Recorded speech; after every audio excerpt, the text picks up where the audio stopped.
And welcome back, everybody, to the Unfounded Podcast. It's been a long time, I think a good 5 months, if not more, since I've been on and gotten an episode out to you. I am glad to be back on. I'll get into a little bit of why that is, why I've had taken a little break there, and kind of fill you in on what I've been working on the show and on the side, and then get into the regular show. I don't want to take too much time just kind of reminiscing over the last 5 months. It's been a period of rest overall, and that's what I've been guided to. And any of you that have been following the podcast, if you've been wondering where I've been hoping that you've been getting the same message as I try to take a second to take a breath as we roll into the beginning of the pod here.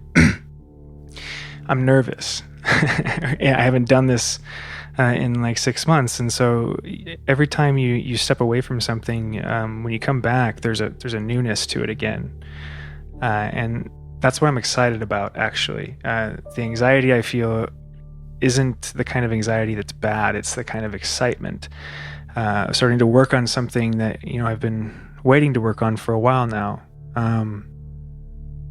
That being this, and some music that I've been working on as well. Any of you that follow me on TikTok may have seen the song that I wrote recently called Rolling Stone, and I'll be playing that on here at some point, probably not today, but when I get the kind of itch to, I will. But I've been working on that, on getting a finalized recording of it done, and that's taken a lot of my time because I've been learning the process as I go, and I've been doing that for a couple of years now. But it's not so much learning instruments anymore, it's more learning how to record them properly. And so yeah, that's taken a lot of time, but in general, the biggest thing that's been taking my time has just been me. I decided after last live reading that I posted that I was struggling with some physical, conditions that I talk about sporadically throughout the podcast, and if you follow me on TikTok, but it's something that's been bugging me and bothering me for years, in one form or another, probably around a decade. And I decided to take some time and really focus on getting myself physically right before I continued to go on and create and make more content. At the same time, it's been a weird time in the world too, and we'll get into that in a later segment. I'm trying to bring a little bit of organization to the show. But that kind of gives you an idea of what I've been doing. I've been healing, resting, and to be quite honest, it's felt like I've put myself in a hospital bed for 6 months and not allowed myself to do very much. It's been hard to combat the feeling of laziness, but I've forced myself to remind myself that you're not being lazy when you're doing it for a reason, right? When you're resting for a reason, when you're taking rest that you didn't have for a very long time. And that's what this time has been about. I hope for you as a listener, like I said, you were able to seize that time and really kind of appreciate it for what it's worth. Quiet times can be boring, but that's also a lot of times when we get the most healing done and some of the best insight comes through. So that being said, I do have a little outline now for the podcast, which is new. Like I said, I'm bringing a little bit of organization to it because I want to stick with the format that I started about 6 months ago, bringing some videos, current events into the show, and sticking with the overall theme that I originally, now over 4 years ago, started, which was taking unfounded ideas and pulling them apart, right? Trying to bring the secular and the religious perspective specifically kind of into alignment, or at least seeing where they agree, and then seeing what we can pull out, what new conclusion we can pull out from that. So with that in mind, I want to take a second real quick and thank a specific couple of listeners, actually, that have been supporting me over the last 6 months, have been supporting monetarily. So I really appreciate you too. I wanted to take a moment to point that out and to give you a shout out and tell you how much I appreciate your support. That would be Mindy on TikTok. If I'm just going to go with first names, you know who you are. I don't want to necessarily broadcast any of your other information out there without your permission, but Mindy, you know who you are on TikTok. Thank you very much for being a subscriber for these last 6 months, if not more. It truly does help me in more ways than just the monetary way. It helps me really in the most fundamental way, in the encouragement to continue to do what I do, seeing people actually engage with the material and treating it as something that's valuable. So I appreciate that. Thank you, Mindy. The other person I want to shout out real quick is Monica. Monica supported through the Linktree donation tab that I have on there. There's a little tip jar that you can go and support me through on my Linktree. So if you are interested in supporting me, you can use that as well as TikTok if you'd like to follow me on there. I have a lot of diverse content on there that's different from this. So, but Monica, thank you very much for your donation. I appreciate that. It really did come at a very crucial time for me when I was struggling and I needed a little bit of help monetarily. So that donation specifically has helped me go through this process. Mindy, know that your donations, your subscription has done the exact same thing. For anybody else that's watching and has wanted to support the podcast, check out my Linktree. It'll be in the show notes and then also at the end of the podcast here on a banner. It is Linktree /Chris the Sage, the same name that you see on my TikTok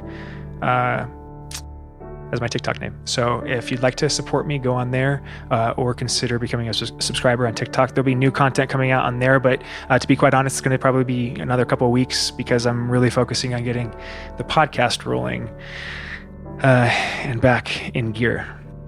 So that being said, what I want to do in this episode, this is actually episode 101, right? I've had 101 of these things, and the last episode I ended on fittingly was 100, right? I think I called it keeping it 100.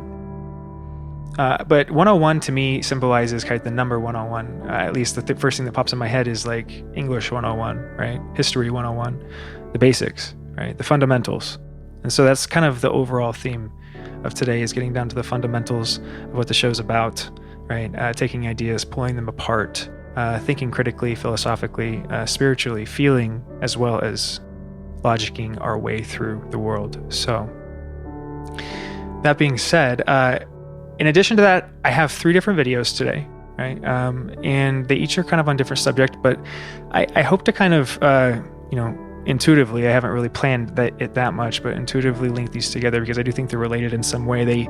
Each of these TikTok videos that will go through kind of hit me in different ways that I think will be valuable for you as a listener. I know will be valuable for you as a listener relative to whatever you're going through. So with that being said, first thing I want to get into is kind of this cool video, and I have a different setup here. So it's a video I found on TikTok, right? And it's actually an interesting kind of, how do I describe it? It talks about the Hebrew alphabet, right? I wanted to watch this to start us off because it keys on a subject of kind of interconnectedness.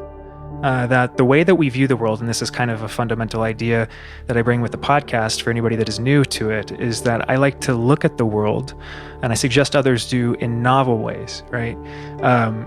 Some of these ways actually aren't even new. Some of them are very old perspectives, but they're ones that we've labeled as too old or outdated or not relevant anymore, or maybe even fanciful. This is one of those, I believe, kind of one of our areas of lost knowledge that we've forgotten about, the depth of some of the religious writings and teachings, even the religious alphabet itself. So without further ado, let's check out this video.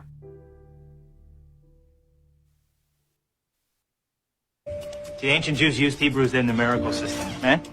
Each letter's a number. Like the Hebrew A, Aleph, it's 1. B, Bet, it's 2. You understand? But look at this. The numbers are interrelated. Like take the Hebrew word for father. Av, Aleph, Bet. 1, 2 equals 3. All right?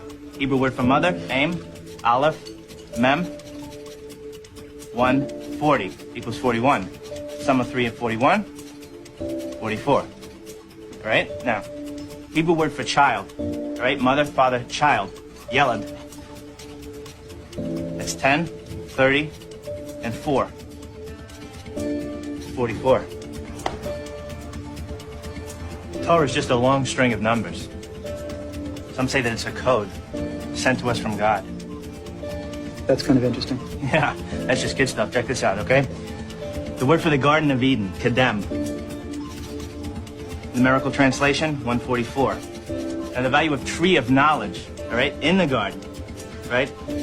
Eitz HaChaim, 233. 144, 233. And you can Those take are those Fibonacci numbers. So the You know, like the Fibonacci sequence. Fibonacci. Fibonacci is an Italian mathematician in the 13th century. If you divide 144 into 233, the result approaches theta. Theta? Theta. The Greek symbol for golden ratio, golden spiral. Wow. I never saw that before. That's like that series you find in nature? Like the face of a sunflower? Wherever the spirals. You see this math everywhere.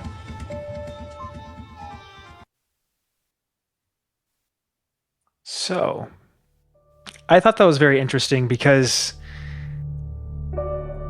as you can see, sorry guys, I'm trying to get in the hang of my new setup here. There's depth and interconnectedness to the world. This is kind of exemplified in this video. They're talking about the alphabet, right? But they're talking about the Hebrew alphabet.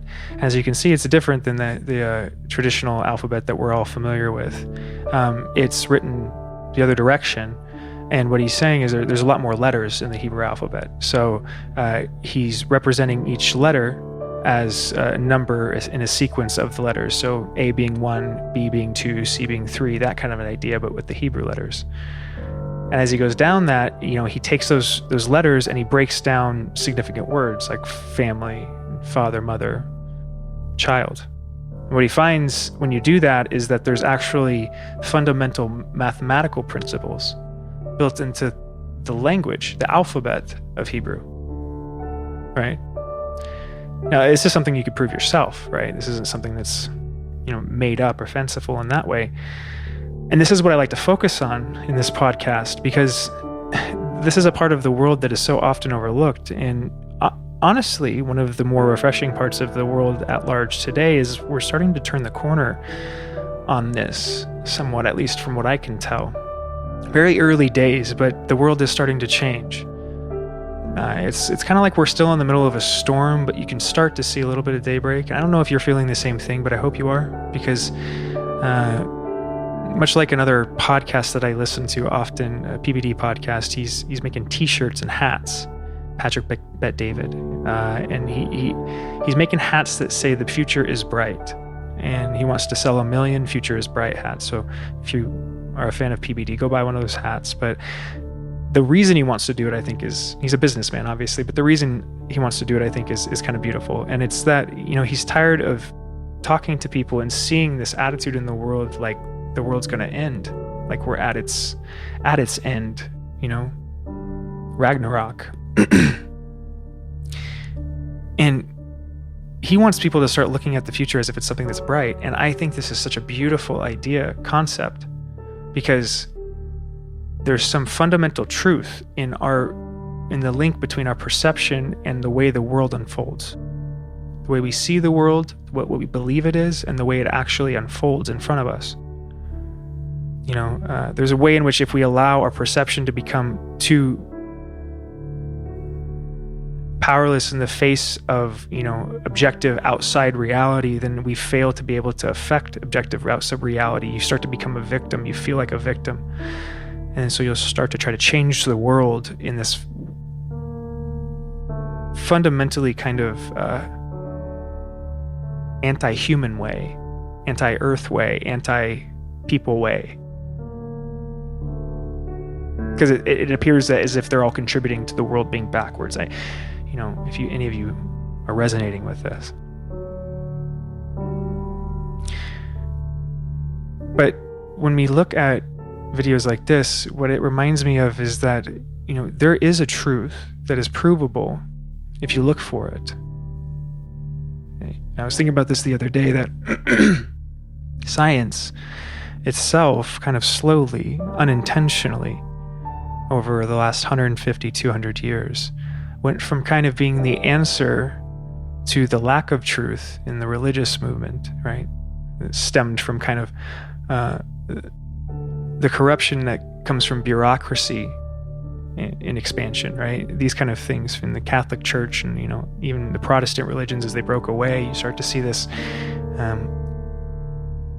clergy bureaucracy that started to pull away from, and did for a very long time, the truth. People lived under this power struggle against kind of this divine truth that the church held over everybody, and that disallowed people from questioning for most of medieval history and earlier on. So what ends up happening as science and logic starts to become a forefront, right? You have the Enlightenment and all these things starting to happen. You have people start to almost view this new way of thinking as the right way of thinking. And this is what always happens, right? New modes of perception tend to be kind of shined up and presented as perfect when they're first introduced. And so especially the advocates for that perspective will tend to kind of hide the downsides of it or the pitfalls, either intentionally or unintentionally. It's kind of debatable, but what's interesting is that science ended up slowly moving from being kind of the truth bringer in that context. As it came onto the scene, it was kind of an answer to, as Nietzsche talks about, the religious kind of domination of the world and lack of kind of ability to mold and grow with the human being itself, so that it started to become a hindrance to that itself. Science says that's not something that's true, right? You say you're the truth, but that's not true. So what else isn't true? And this is where science started to, as it won that first kind of fundamental debate, it went further in that. And as we've gone on in history, and as we've gotten more technologically advanced, and we've seen the ways in which this, logical, systematic way of viewing the world, kind of linear way of viewing the world can make it into a very mechanistic thing, which is, more predictable and in some ways safer, and these kind of things. We started to trick ourselves into believing that way of perceiving the world is the only and the best way of perceiving. And science itself is I think the scientific world has been the culprit of this, the fundamental underlying, driver of this, because it's been kind of drunk on its own supply. It tried to at some point, and I don't know when this was, but I feel like the scientific world, and this is more of a feeling, not necessarily something that I can prove, but like the motive of the scientific community switched at some point from being something that was at least grounded in truth, trying to find fundamental truth, to something that was trying to disprove something else. Right? At some point, science started to try to disprove the idea of God in the way that I can see it. And the way science was taught to me in the school is it left no room for it. Right? Even though some of the leading thinkers on the edges of science, the father of quantum physics himself was quoted as saying, I can't remember off the top of my head, something like he sees God in this subatomic world. Right? There's ways that you can see the idea of God in the world when you perceive it from a slightly different perspective than just logic. And oftentimes the most stunning insight is that you can stumble upon that while you're trying to find the most logical conclusion, which is, I think, what kind of happened in that scenario. So that as science tried to kill off God, it kind of succeeded. But not in the place it was trying to. It never found the proof it was looking for. You can't find proof of nothing, right? You can't find a proof of a negative. So its search was outright futile from the beginning, but not stated overtly either. Very kind of understated and internal at each individual level. But something that kind of I definitely floated in the scientific zeitgeist, right? This has led us from being able to view the world as if these two ways of viewing the world, both a spiritual kind of feeling, intuitive way, and logical kind of rational, linear way. Like, these things don't go together, but they do. They do very much. And when you start to see the ways they go together, what you'll notice is there's a magic to it. That's what I take away from this video. There's a certain type of magic to it. I don't know if you picked up on that, but as he's talking, take the music away, take all of that away, as he's talking and he's describing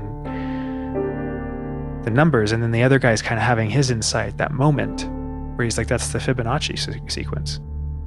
You have this mathematician and this, from what you can tell, like rabbi, or at least a traditional Jew, seemingly from two different sides of the spectrum, sitting and talking over something they're interested in, an insight that they both have followed. You can tell that the one man is somewhat disheveled and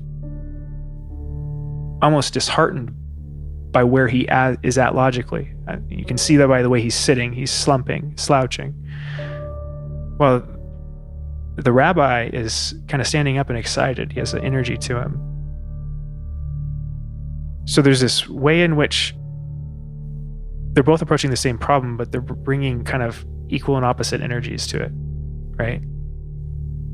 And there's this crazy gestation that happens in that moment where they both see that they can solve each other's problem, right? That something that the rabbi had never connected because he didn't have the foundational knowledge, of the Fibonacci sequence to even know what it was, can answer a question, or at least describe something more accurately that he's already started to come to a conclusion of, that God is in everything, including the alphabet, the Hebrew alphabet, and numbers and math. Now that's something that is fundamentally astonishing, right? That you can find God in math like that. The Fibonacci sequence. He says at one point in the very end of that video, he talks about like the face of a sunflower, right? If you're not familiar with the idea of a fractal pattern is something that repeats indefinitely, inwardly and outwardly, right? So you can imagine a good example of this would be those kaleidoscope things you look through when you're a kid and you spin them, and there's like this pattern and it's repeating and spinning out every direction, or like a fun house mirror when you're standing in the middle and you have this kind of equal repeating pattern that goes out and stretches out seemingly infinitely. This is the pattern of nature, right? This is a provable scientific fact. It's based on this sequence that he speaks of, the Fibonacci sequence, right? I don't remember the exact number, and I wouldn't proclaim myself to be a mathematician myself, because math is actually one of my weak areas.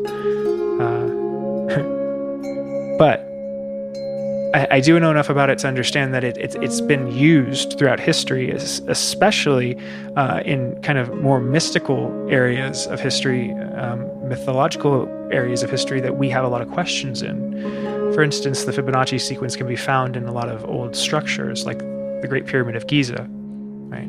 Is proportioned based on the Fibonacci sequence exactly, if I'm not mistaken, right? There's all of these mathematical truths and principles that are built into the structure itself, suggesting at the very least that the people that built that or constructed that had those same fundamental mathematical principles identified and understood enough so that they could use them and leverage them to, change the world as they did in ways that we still wonder how they did. That's so. I think what I'm getting at here is, like, for instance, with the Egyptians, I believe they had very similar technologies, or maybe it wasn't even the Egyptians, maybe it was civilizations that came before that. But I tend to believe that there were civilizations that have repeated. You can see this in the biblical stories and most religious stories throughout history, that we've been here and then gone and here and gone because we've kind of reset a couple times, be that global catastrophe or natural disaster, whatever. So that as, at some point we had an understanding of technology enough to build grand structures, right? If we're keeping it to human beings, we're not getting, kind of more out there with aliens and that kind of stuff. We will at some point, I'm sure. So how is this done? And how is it approached? Because when you look at the structures themselves, they're not designed in the same way that our structures are, right? Pyramid's an odd structure. It's an odd shape to use to build something, to make something, at least in our context. You don't see very many pyramid structures for a reason in our society. But could that be because we don't understand a certain mathematical principle that they did, right? You see that kind of shape in most of their, I forget what the actual term is, geometric term, but the triangle itself is repeated throughout a lot of geometry in ancient Egypt, right? So it was a base of their masonry, of their construction, right, of their engineering. It isn't of ours, right? And so there's I think these are areas that we can see there's gaps in our knowledge that even technically, like that, they had a greater understanding or a different understanding of the way that these fundamental laws, principles, mathematics unfolded, how it worked in the world, how this clock ticked underneath. And how they came to those principles had to have been, appears to have been more from a more spiritual nature. From what we can tell, at least the Egyptians, if we're going off the Egyptians built the pyramids, assuming that they did, they were a highly spiritual culture that, proclaimed to have, not only their pharaohs themselves deities embodied, but to have a plethora of deities, polytheistic deities, that were considered real, very real, not things that were imagined, but real embodied vessels that could walk the earth, right?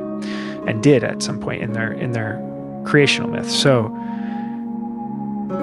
what this is saying to me is that we have a lot more depth in this world than we see on the surface when we're just walking around, viewing it, experiencing it. And if we take a second to look for those kind of moments, like you can see in this video, those moments of magic.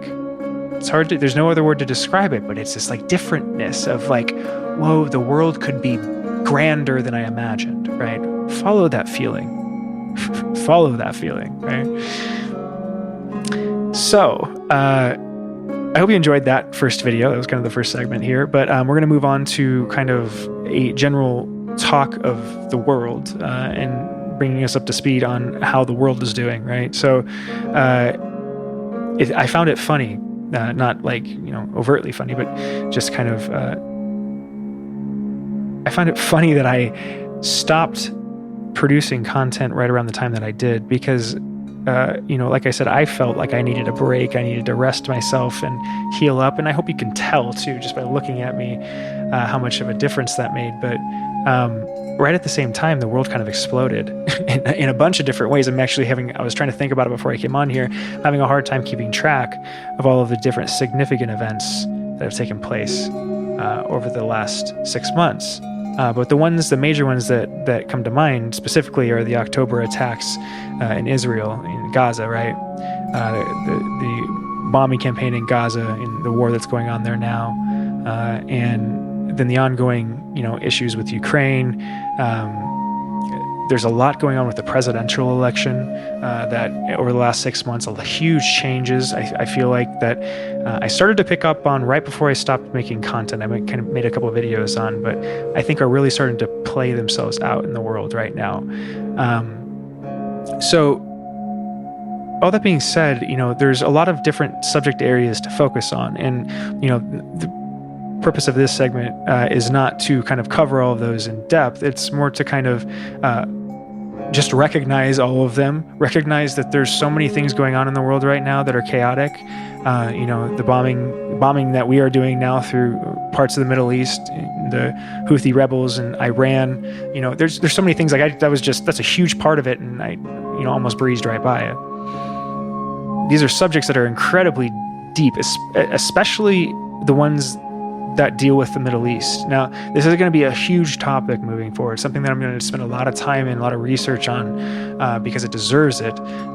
Many of you, as specifically the Palestinian protests started to spark, and you start to see all this content and propaganda from both sides start to swirl. It became very confusing on what the reality is. And I made a live right in the middle of this time, just briefly, kind of telling people to kind of listen to yourself, tune to what's going on outside of you and tune into what you feel. Because I do believe that there is truth out there, but it's hazy, right? It's muddy, and it's not something that you can find just by listening to somebody else's opinion, right? You got to find it yourself. It's hard. This is a hard subject, and I believe that's the point. What's going on in Gaza, what's going on in the Middle East, what has been going on for the last 20 years is a much broader conflict. It's all connected, right? It's not disentangled from what's been going on in the world for the last 200 years, 100 years, right? But it depends on where you want to start looking. And that's what I mean by this is a broad topic. It deserves us going back as far as we need to go to figure out exactly what is happening. I don't know enough right now to speak on it with any authority on the subject and give you information on it, which is why I won't go into it any deeper right now. But just know that when the world is going crazy, it's not time for you to start getting louder. When the world starts getting really loud, it's time for you to listen, right? To quiet down, to figure out what you feel, not what they're telling you feel, right? It's more important now than it's ever been, because there's more control being exerted now than ever. That control is overtly obvious now in a way that it wasn't before because of how much pressure it's applying. But I don't need to describe you where that pressure is coming from. You feel it, right? You know what brings you anxiety, what you worry about at night, what's changed over the years as you've seen the world change. And I think you know what direction you want the world to go. As long as you hold that inside of you and then apply that to what's going on in the world. Apply the vision of what you want to see in the future and hold it like something that deserves to be, a lot of energy, defended, right? Defend, like PBD is doing, a future that's bright, right? We deserve it. The generations coming after us, right, that have barely seen the world yet, the ones that have been in it so long that they're tired from it, and the ones that are still trying to get their shot in it, right?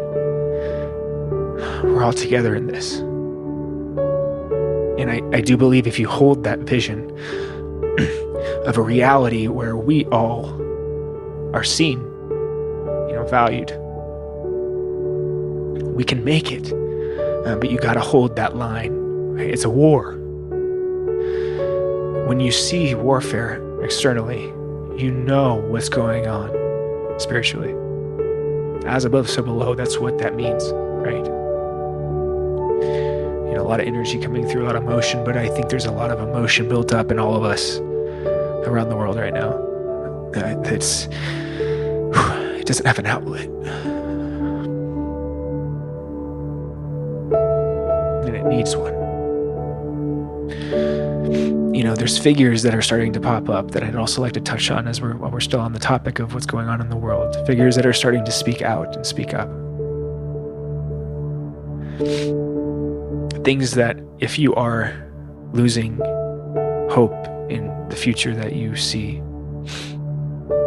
people that you can look towards, even if you don't agree with them. Because when you're losing faith, all you need, it's hard to get this out. There's a lot of energy behind it. When you're losing faith, all you need sometimes is to see somebody else believe.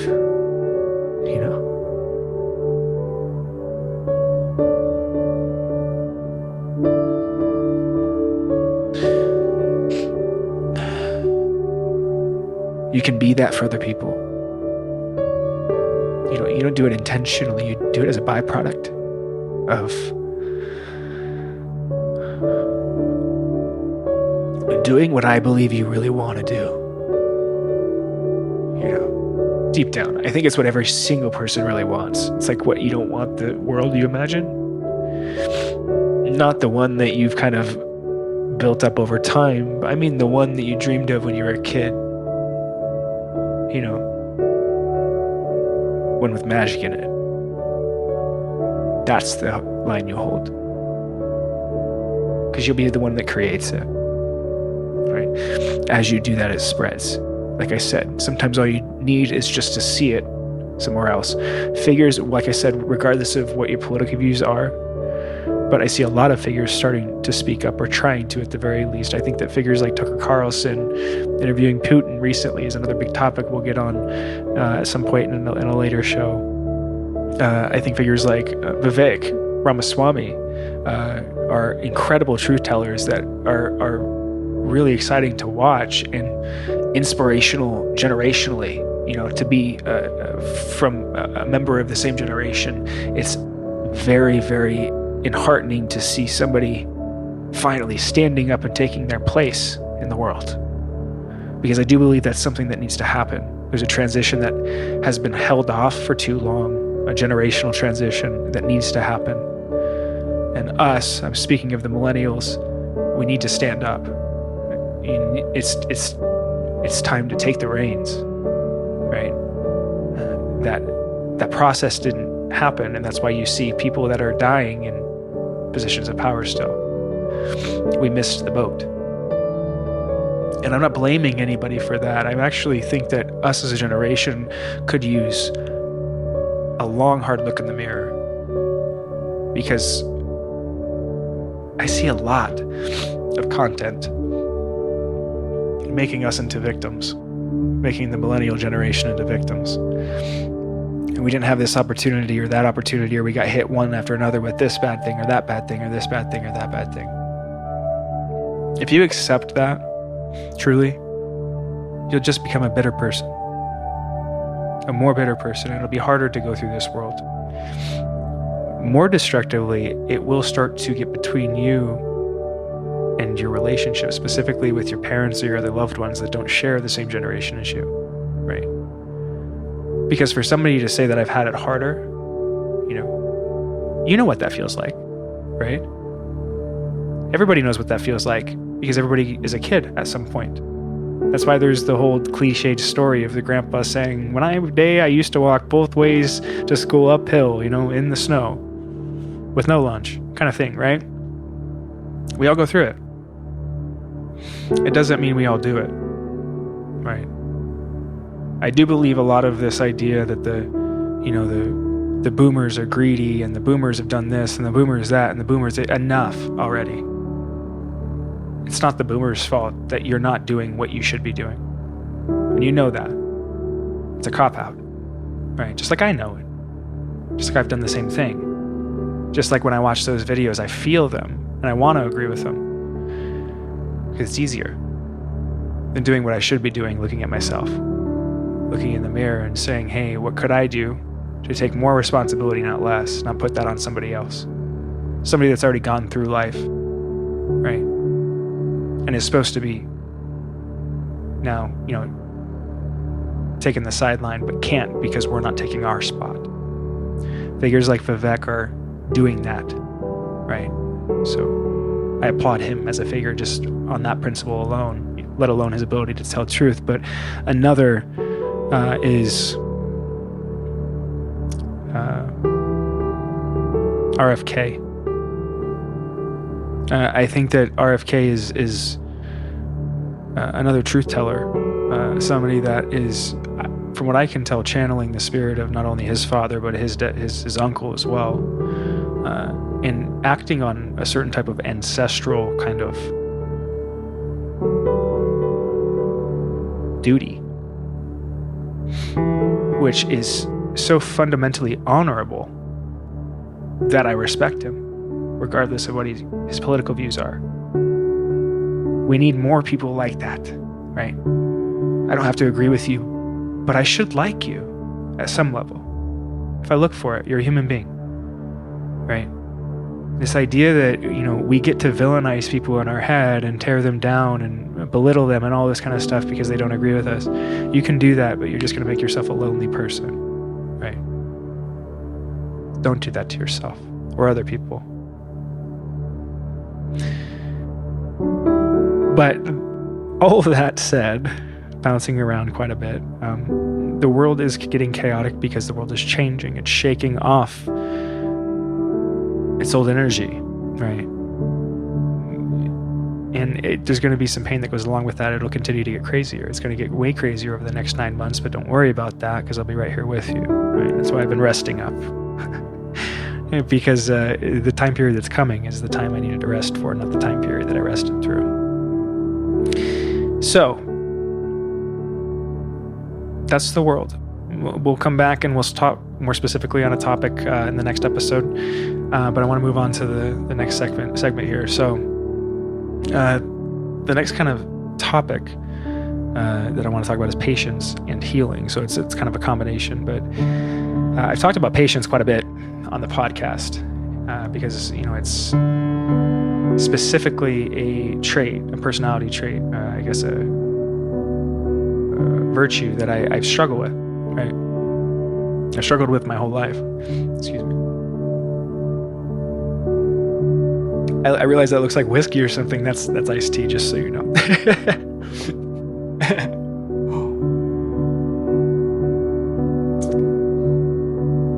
But, excuse me, patience and healing. Patience is something that I've struggled with my whole life. And when I was a kid, I was extremely impatient. Not just when I was a kid, most of my adolescent life as well as my young adult life.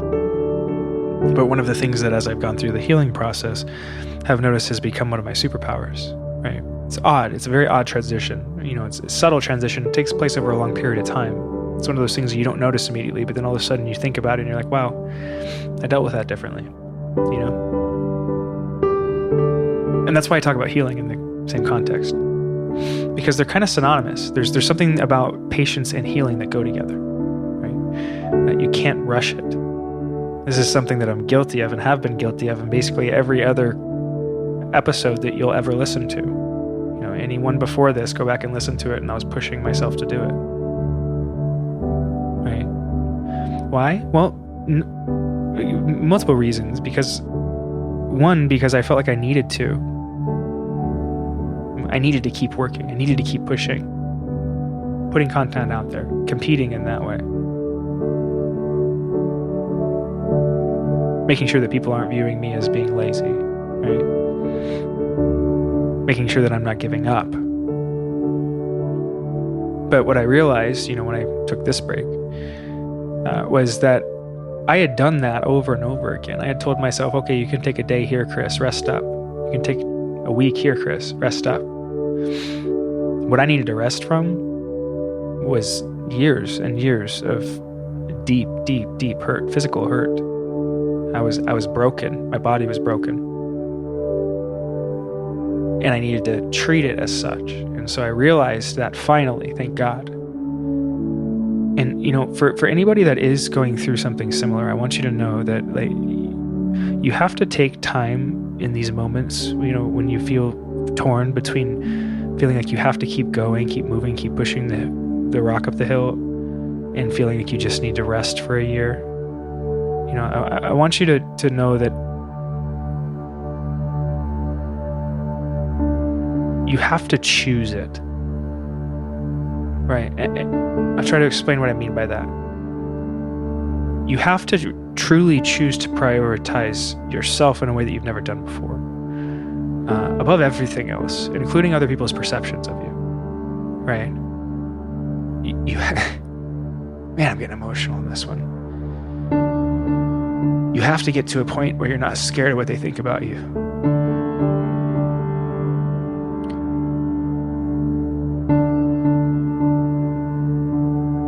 And not just not scared, but you can let go of that gas. You can take your foot off the gas pedal, right? There's nothing to push towards, right? The pushing is what's making it worse. The pushing is what makes the hurt, the knots go twist harder, right? The feeling you can't stop. It's focusing on that feeling and saying, that's what needs to go. When you're talking about spiritual healing, I think, at least in the modern context, I think I'm describing an experience that a lot of people have. Why can't I slow down? I can feel it.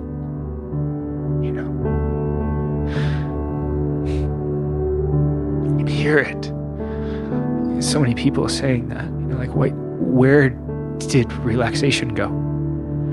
There's at some point you go from this period of time when you're a kid where you can just fall asleep anywhere, and then at some point you get to a point where you couldn't relax if you were sitting in the middle of a Caribbean beach. Oftentimes you might find some of the most depressing moments in your life can be when you're on vacation in a place you're supposed to be happy and relaxed and you can't. I do believe that this world is designed to keep us from healing, to keep us kind of partially broken at the very least, so that we can be kind of fed on as a certain type of crop, right? Or a product of sorts. But that we need to consume things. We need to be hungry, right? We need to be unsatisfied slightly at the very least, so that we keep moving. So if you are somebody that wonders where did my relaxation go? Just know you're not abnormal. You're feeling exactly what you were supposed to feel. Not in the grand sense, but in the sense of this is what this world was designed to make you feel, right? You can let go of that, though. Move on to this next video. It's actually kind of an interesting one. I don't know where that's coming from. My phone was doing some feedback. So, another thing on the healing subject that I've had to heal from is kind of like I was saying, the perception that people have of you. But the only way that I've been able to make money or support myself in any type of way, even the small ways I've been able to recently, has been through doing gig economy work, DoorDash and Instacart. As a matter of fact, I had a whole problem with DoorDash about a year ago, so where I don't do that anymore, but Instacart now. So this video popped up, and it's meant to be comedic, and it's very funny. Don't get me wrong. I'm not taking it like one of these overly critical people, but I want you to watch this. It's from Theo Von and Tim Dillon, and they're speaking on the subject, and it hit me as a very significant video because it felt like something was speaking through it. But I wanted to speak a little bit more after we watch it. So without further ado.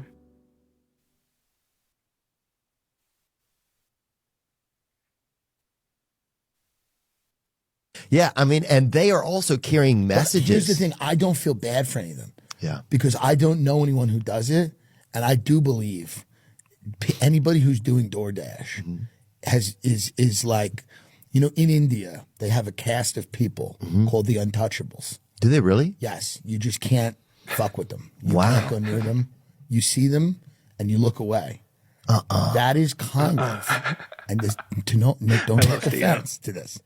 But it is when I encounter a food delivery person in the wild, I look away. No. I will look away. Tim, you don't feel like you're one of them? A food delivery person? No. Yeah. There's so many other jobs. I just feel like if you're delivering DoorDash, I just inherently, here's the thing. I love them as a person. They're a child of God. Yeah. But they're in so much pain. Are they? A lot of times you can see they're in pain. I can't see it. Really? They're just listening to Scott Stapp usually. I don't feel like I think some of them are in pain. So, very comedic, right? Obviously, I wanted to show that because I thought it was kind of an interesting. It brought out something interesting in me when I watched it, because my initial reaction was, like I said, actually kind of.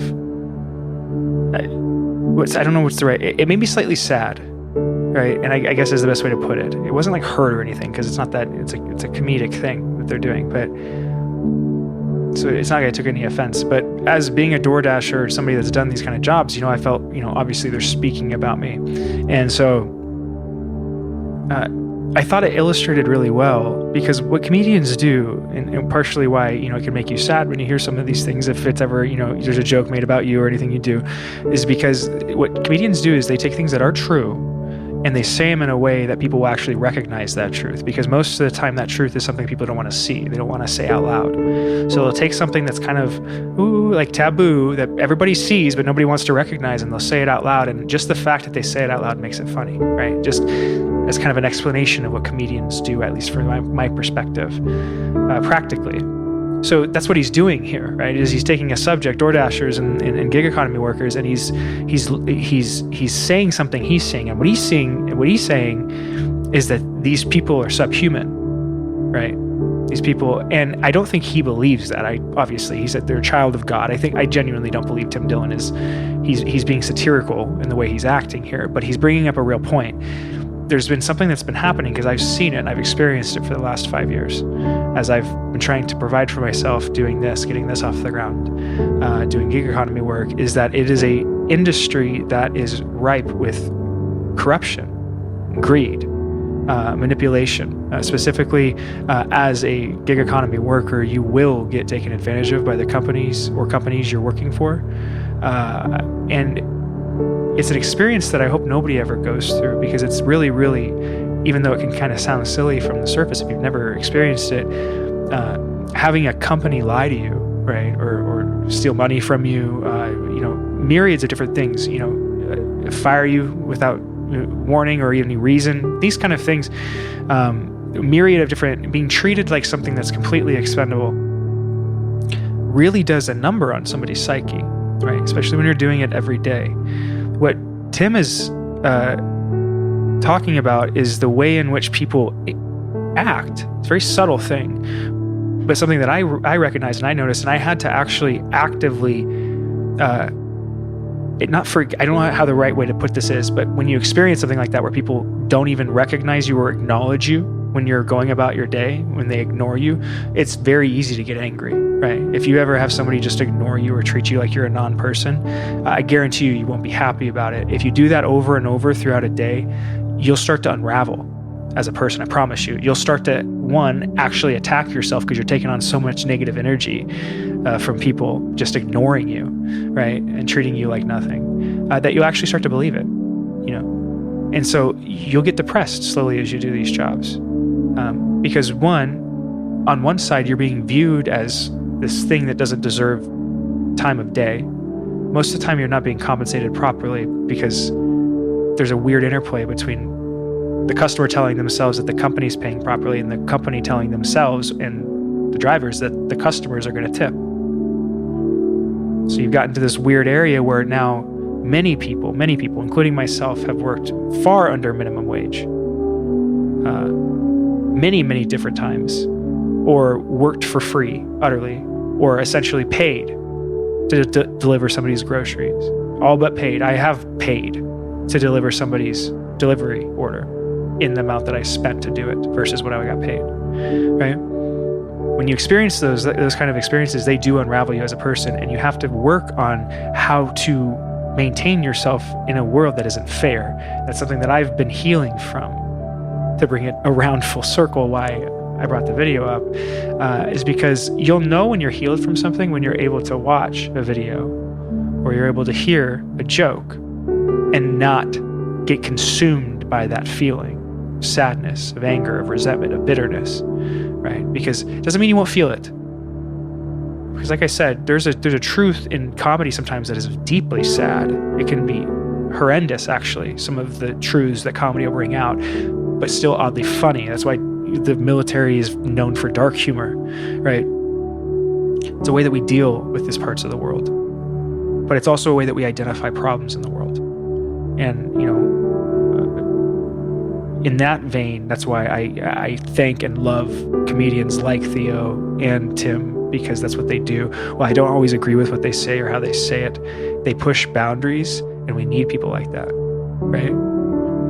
And on top of that, I thought that was really funny. So good joke, because it is very true. It's very true. I experience it every day, and people will look right through you as if you're nothing and then tip you nothing. But one of the ways that I've been able to keep myself doing that is because it isn't my end goal, right? If you're in a job, regardless of what job you work, if you feel like you're being taken advantage of, if you're working in a career that you don't feel like is, fulfilling you, and you feel this kind of depression creeping up inside of you, know that you can change that, but it requires this other sacrifice that I've kind of been going over in the patience and healing it. It's going to require a massive amount of patience because there's a healing process that entails. And you'll know when you're through it when you can laugh at it. So I hope you enjoyed that segment. All of these videos, I will have linked to the creators that reposted, because they're all reposted videos, but I'll have the creators that reposted these on TikTok in the show notes for you as well if you want to go watch them yourself or support any of those creators. I don't want to steal their content. So, well, it's not theirs because they reposted it, but I don't want to, you get the point. Okay, where are we at here? It's really nice to have a little bit of organization. I hope you're enjoying it, because most of the time I'm doing this completely intuitively in my head. And while I like that, I'm still going to do that for live episodes and things like that sometimes. I like having a little organization. It helps keep me from feeling stressed while I'm doing it. So,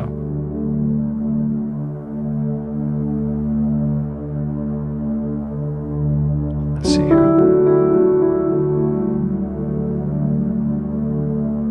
Okay. We have one more video that I want to go to, and it'll kind of be the last one that we wrap up today. We'll wrap up today, but it's going even deeper on some of the subjects that we've touched today.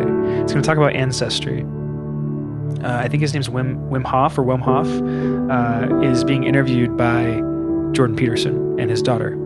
And they're in the middle of a conversation. It's fascinating. I find it fascinating because they end up connecting in a similar way that you saw with Hebrew and mathematics in the earlier video, having this moment where Jordan's like, wait, what do you mean by that? And you'll see it here. So I want you to watch this because it's that point of magic, that point of realization, and it's on a topic that I think connects very well to what we've been talking about today. So without further ado.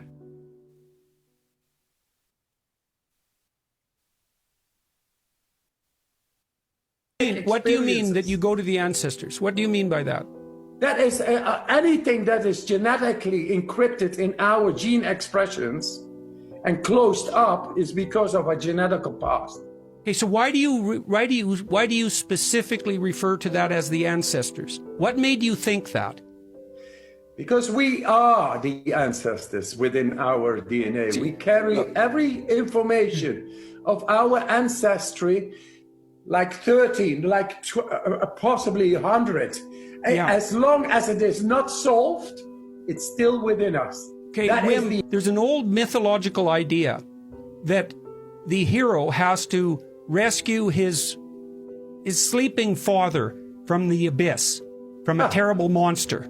And yes. I construed that in the book as the ability to awaken sleeping ancestral forces, likely coded genetically, as a consequence of voluntary exposure to stress. That took me like 15 years to figure out, because I've read all these stories. They're ancient stories that first, the core element of the hero's journey, which is the proper journey through life, is voluntary confrontation with what is unknown and terrifying. That's the human way.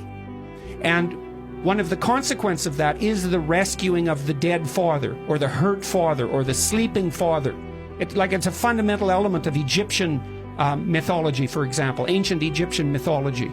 And it's part of the idea of the dying and resurrecting God. It's entangled up in that as well. And it wasn't until recently that I figured out that the consequence of voluntarily facing stress is the awakening of abilities within you that are part of our ancestral heritage. And so that is how you become a living avatar of the great heroes of the past.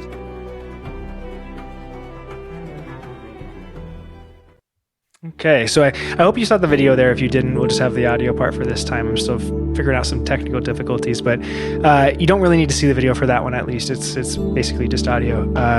What you hear there, like I said, was Wim Hof and Jordan Peterson speaking, but what he goes into there is really fascinating, because it's a very similar kind of combination of perspectives. It's this secular and religious perspective. The way that Mr. Hof is talking, he's talking about genetics specifically, and how our ancestral DNA, and I'm kind of filling in gaps here because we're starting in the middle of the conversation there, but I believe what he's talking about is that there's a way in which all of our ancestral experience, so everything your parents, your grandparents, their grandparents, everything that everybody that came before you went through, there's an actual code for in your DNA. That's what makes up your DNA.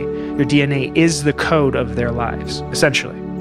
Is what I take from that. Now, if you take that concept, he's saying it from that more secular perspective, but he's combining it with, a little bit of the, religious seasoning. Jordan Peterson approaches things more from the philosophical, spiritual side of things. And you can see him talking about how he's looked at the hero's journey and how that tracks with kind of unlocking our ancestors, right? So there's something about the awakening process in each human being is a story of us reconnecting and understanding who we are, where we came from. And that's a process of kind of understanding the people that came before us. Because as we understand each of those archetypal personalities, they combine to make us. And I believe if you combine both of these perspectives, what you get to is the idea that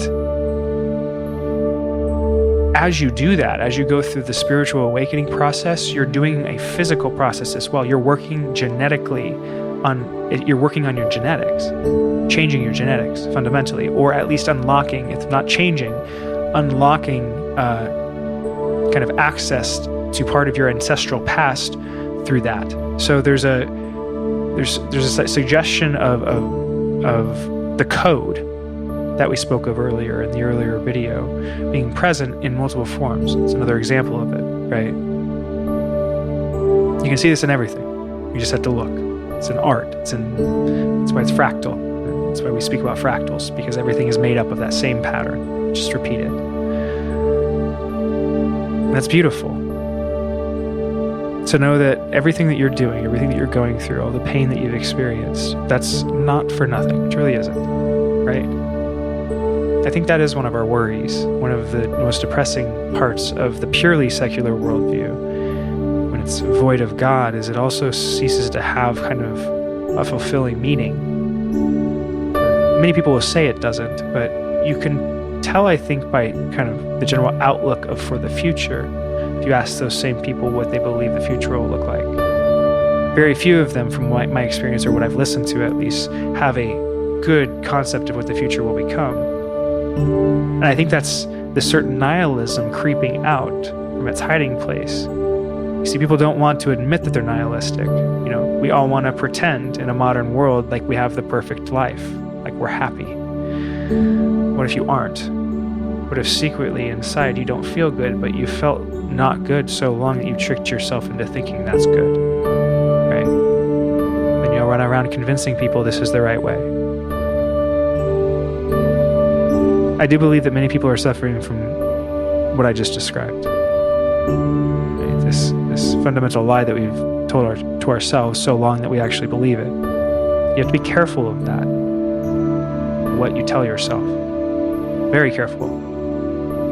If you don't want to believe it, don't say it to yourself, right? Because it works. I think I can. It's just as effective as I think I can't. Right?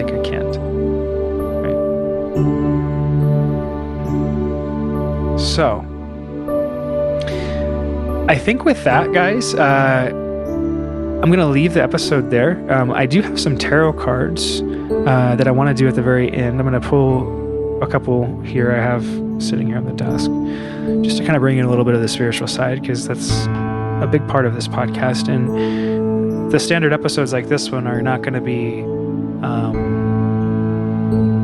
as spiritual in general, because we're going to, be dealing with videos and topics more so. So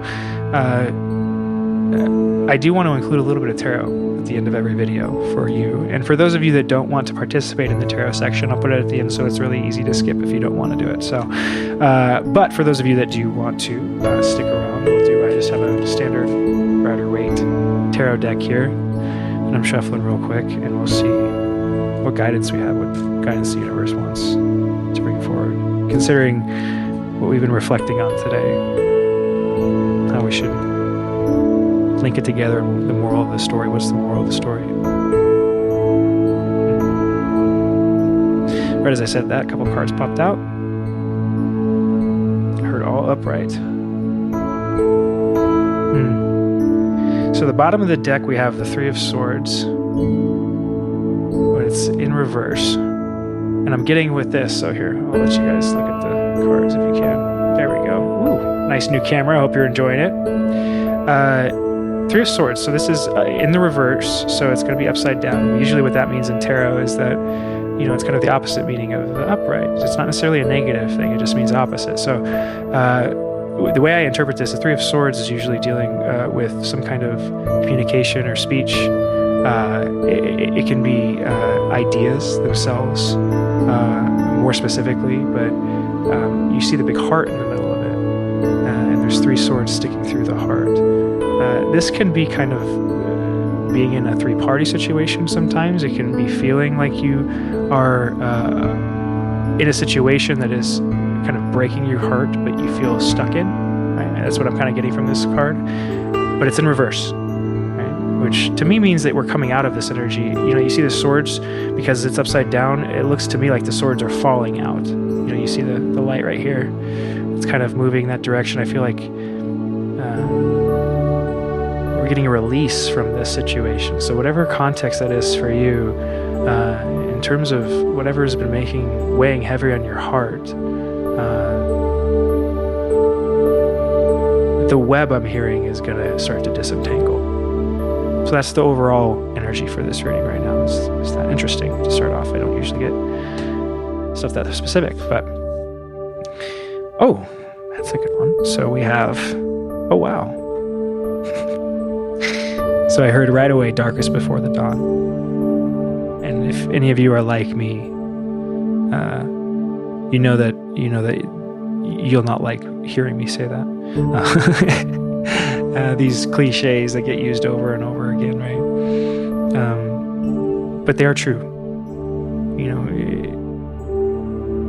Right before you get what you want, if we put it in plainly, but right before kind of the good happens, it feels like you're in the peak bad, and you are, because it's hard to see what's coming next. We don't have the ability to see exactly what's coming next. Even people that profess to be able to see the future, they say so in a way that makes it seem as if it's solid, but even to them it's not, right? And they're speaking on a belief that they have, and they're saying it so certainly that there's a high likelihood of coming true, but it doesn't mean that it's fixed, and it doesn't mean it's as certain as it seems, right? It's actually part of the manifestation process. What you believe is what this becomes. We have the Nine of Swords in relation to the Three of Swords there. Right? Try to get away from the light so you don't have there. Focus. Doesn't want to focus. Okay. Anyway, you have the Nine of Swords here, and you can see somebody's been up late at night, not being able to sleep very much, something that I've been experiencing as well. So you're not alone if you've been having that. Grabbing your head, I feel like, again, your eyes are covered, so I feel like you're in a place where you feel like you really can't see very much. It's very dark behind you, right? And there's all of these different swords. All of these different thoughts going through it, through your head, even through your back, right? Maybe thoughts of the past where you felt betrayed, or and what's interesting is I'm hearing coming up. So like as you're trying to go to sleep, as you're laying in bed, as you're trying to relax and let go, get that relaxation we were talking about earlier, I'm getting that you're having a hard time with letting go of some of the things that are coming up, because they're, it's like recurring. These are deep traumas, many of them. These are painful memories, regrets, things that many of them you may have worked on before even, so you may think that they're already healed. There's, like I said, 9 swords, so it's a culmination of all the things you've gone through. And those are coming up at night, not to bother you or to make you feel unsafe or make you feel discouraged. It's actually coming up because in the morning time you'll see this. Now, for those of you that aren't familiar with the Ten of Pentacles, the Ten of Pentacles is one of, if not the happiest card in the deck. I'd say the Sun is probably the happiest card in the deck, but the Ten of Pentacles is right up there. And it speaks more of physical prosperity, actually. The Pentacles represents your physical world. So,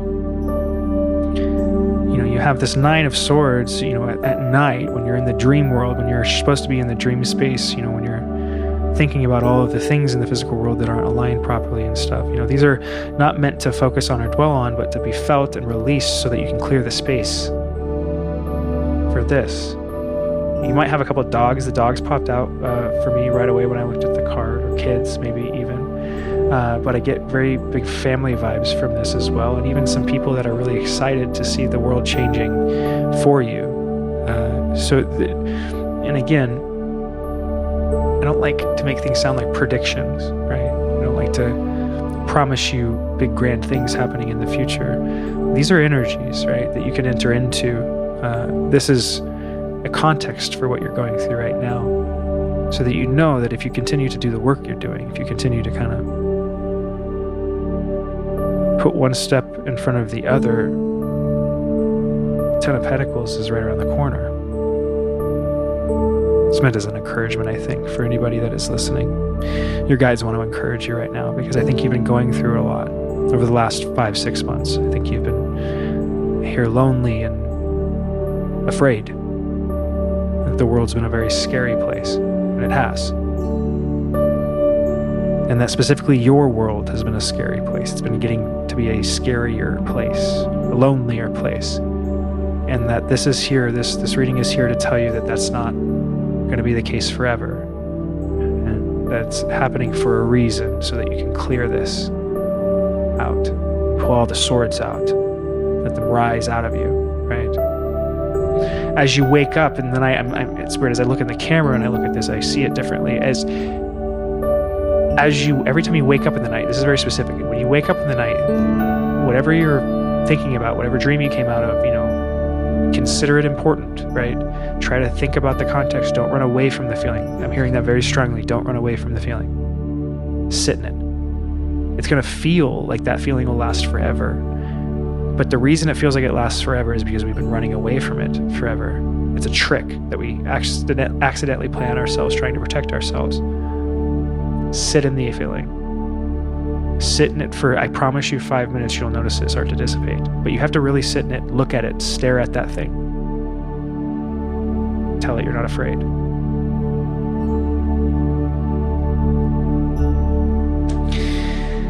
All right, guys. Well, that's what I got for you today. I hope you enjoyed this episode of the Unfounded Podcast. It was nice to be back on. I think I got, almost 70 minutes out of here.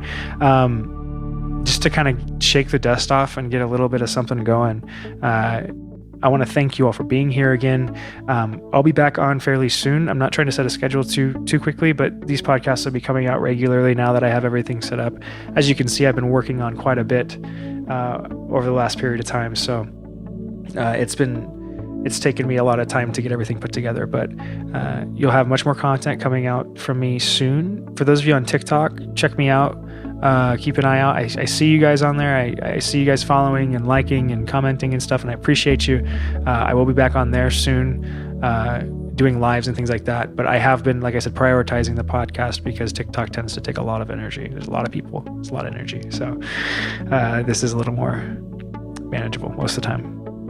I will be doing lives soon as well. Most of what you'll see as we exit here, that I have information from most of the websites that I am going to be maintaining and keeping, social media platforms and stuff like that. If you want to check up on me, most of them are not up to date right now, but you can at least follow me there for now. And when I start to produce more content, it'll be updated on all of those. So whatever your favorite platform is, whether it's YouTube or Rumble or probably even Twitch and things like that, you can find me on. So I'm trying to get this out as many places as possible, so when we start to really get in the weeds, we start to really hit on topics that people don't like us talking about, you'll be able to find the podcast still. If I was to do this on just YouTube or just Facebook or just whatever, you know what I mean? All you have to do is say the wrong thing nowadays, and your content's gone. Thankfully, there's a lot of different forms of content hosting nowadays, so you can also do that, and that's what we're doing. So anywho, guys, that's what I got for today. I want to really thank you again, all of the support. I really appreciate it. I'll be back on here soon, like I said, probably within the next 3 or 4 days with another episode, more updates, more content. Lots of love. Bye-bye.